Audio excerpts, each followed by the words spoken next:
evening, I'm Farhana Sheikh. Here are our top stories for tonight. Russia's Lavrov warns the United States against any new strike on Iran. And the White House declines to set a clear deadline for talks with Tehran. All that and more coming up on AWANI International.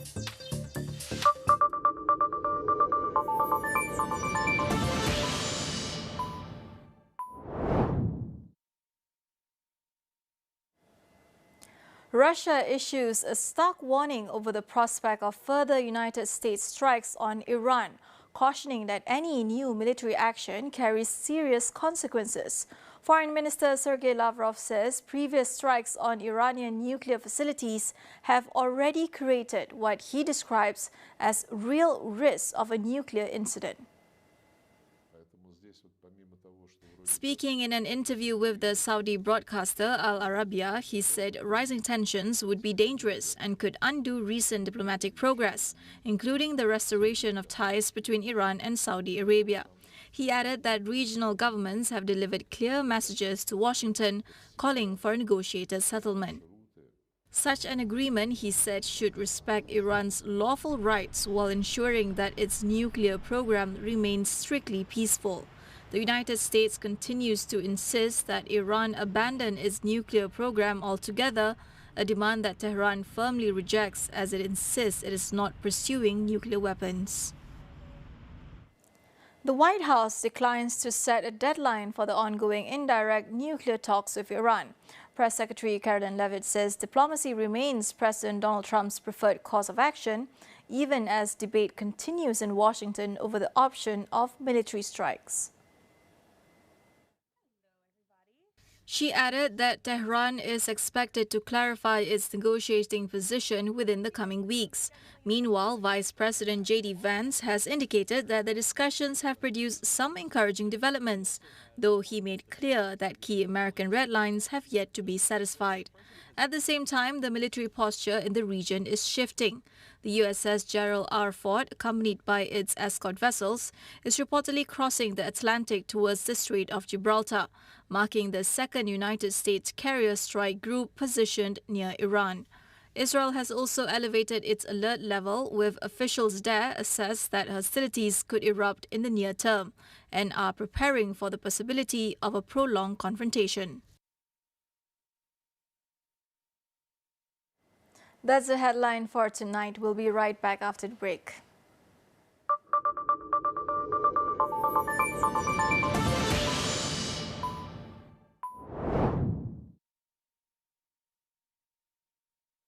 Di sebalik setiap kejayaan ada visi. Inilah kisah usahawan Bumiputra yang membina jenama, mencipta peluang dan menggerakkan ekonomi negara. Dipacu oleh aspirasi Pelan Transformasi Ekonomi Bumiputra 2035 dengan sokongan ekosistem dan agensi pemacu, mereka melangkah lebih jauh dari pasaran tempatan ke pentas global. Saksikan Putra 35 setiap Isnin jam 10 pagi, eksklusif di Astro AWANI.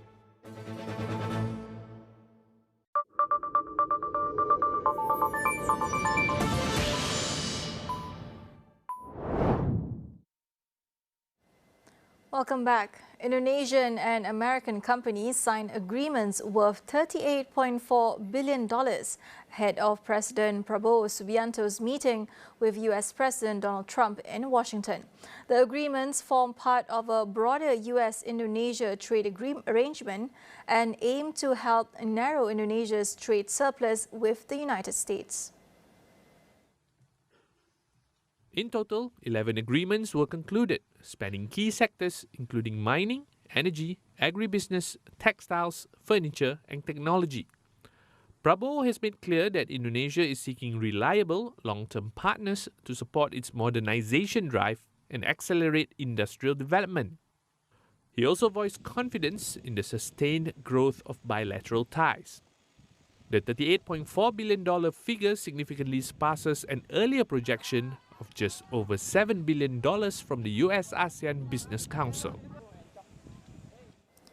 Dozens of world leaders will gather in Washington on Thursday for the inaugural meeting of U.S. President Donald Trump's Board of Peace.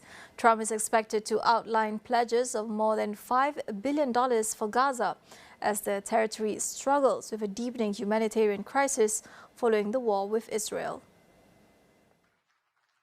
Over 40 countries, as well as the European Union, have confirmed their attendance at the meeting held at U.S. Institute of Peace.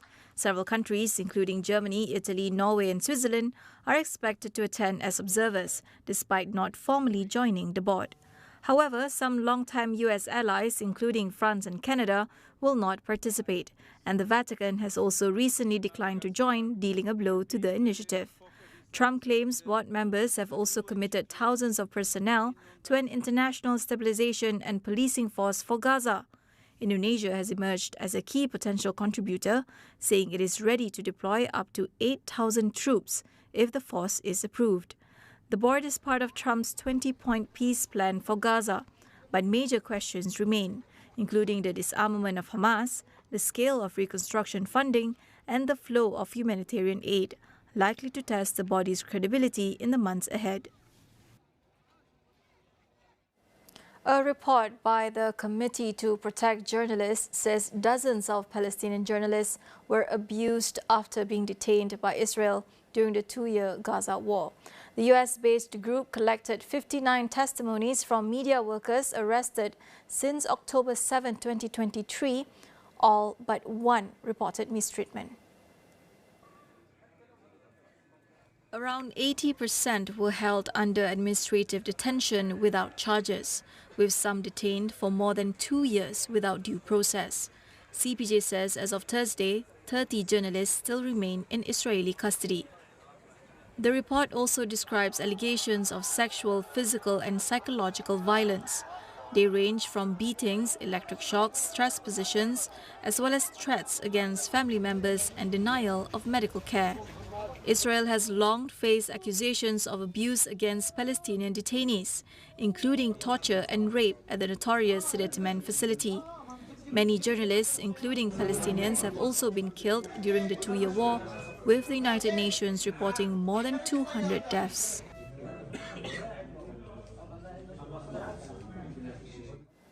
An independent United Nations investigation concludes that the actions of Sudan's Rapid Support Forces in Al-Fashir bear the hallmarks of genocide. The UN Independent International Fact-Finding Mission for Sudan find that thousands of civilians from non-Arab communities are killed or raped in late October. The Zaghawa and Fur communities were identified as the primary targets. The report describes coordinated attacks carried out on the basis of ethnicity, gender and perceived political affiliation. It also points to the deliberate creation of life-threatening conditions. Survivors recounted executions, widespread sexual abuse and bodies left in the streets. The Sudanese government has not responded to the findings. Meanwhile, the RSF declined to cooperate with investigators and has previously denied committing abuses. German Chancellor Friedrich Merz says he will seek strategic partnerships with China during a visit next week as rising U.S. tariff pressure strains transatlantic relations. Addressing his party's Ash Wednesday event, Merz says Germany has a clear strategic interest in building partnerships with countries that share its values and are prepared to help shape the future. He described such cooperation as vital to protecting national prosperity and sustaining the country's social security system. While acknowledging that Washington is entitled to use tariffs as a policy instrument, he made clear that trade barriers are not part of Germany's approach. U.S. President Donald Trump recently used the threat of tariffs against European allies as part of his push to secure greater American control over Greenland. However, Trump later pulled back from the tariff threat, saying discussions were underway and indicating he would not pursue force or immediate trade action. A South Korean court has ordered life in jail for former President Yoon Suk-yeol after holding him guilty on charges of abuse of authority and masterminding an insurrection. This stems from his December 2024 attempt to impose martial law. Prosecutors had sought the death penalty in the case, closely watched in a deeply divided country. It is the most consequential yet for the ousted leader, whose bid triggered a national political crisis and tested democratic resilience. In January, prosecutors had said Yoon's unconstitutional and illegal emergency martial law undermined the function of the National Assembly and the Election Commission, actually destroying the liberal democratic constitutional order. Masterminding an insurrection carries a maximum sentence of the death penalty or life imprisonment under South Korean law.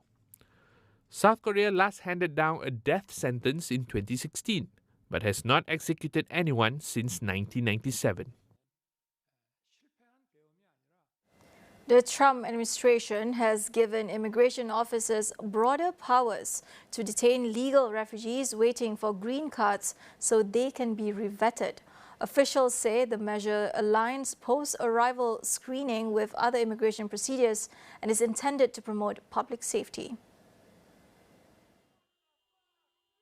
The policy, outlined in the February 18 Homeland Security memo, requires refugees to return to government custody 1 year after arrival for inspection and examination, with authorities allowed to hold them during the process.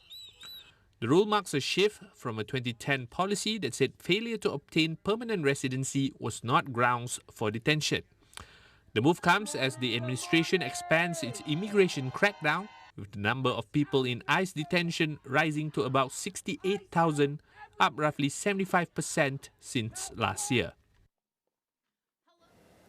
Google DeepMind CEO Demis Hassabis says that artificial general intelligence could arrive within the next 5 years. In fact, he describes the current period as a threshold moment for the technology. Speaking at the AI Impact Summit in New Delhi, Hassabis told attendees that researchers are only beginning to see what autonomous systems can accomplish.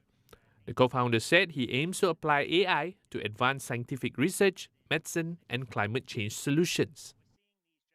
So if I was to try and quantify what's coming down the line with the advent of AGI, I think it's going to be one of the most momentous periods in human history, probably something more like the advent of fire or electricity.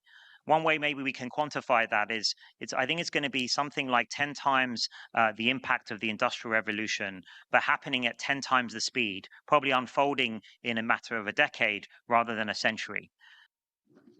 Artificial general intelligence refers to AI systems that can match or exceed human cognitive abilities across a wide range of tasks, unlike current AI that excels in specific areas. Google DeepMind, formed through the 2014 merger of Google's AI division with the London-based DeepMind laboratory, has developed AI systems including the AlphaGo program that defeated world champions in the board game Go. Meanwhile, United Nations Secretary-General Antonio Guterres emphasizes the need for global collaboration in artificial intelligence. He also cautioned against the technology being controlled by a handful of nations or left to the whims of a few billionaires.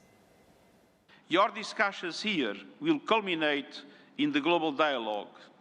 But without investment, many countries will be locked out of the AI age. AI must be accessible to everyone. That is why, encouraged by the General Assembly of the United Nations, I'm calling for a global fund on AI to build basic capacity in developing countries. Skills, data, affordable computing power, and inclusive ecosystems. Our target is $3 billion. That is less than 1% of the annual revenue of a single tech company.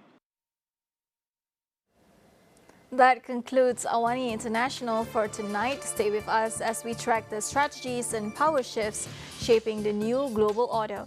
For more updates, visit international.astroawani.com and follow us on social media. I'm Farhana Sheikh. Thank you for watching and good night.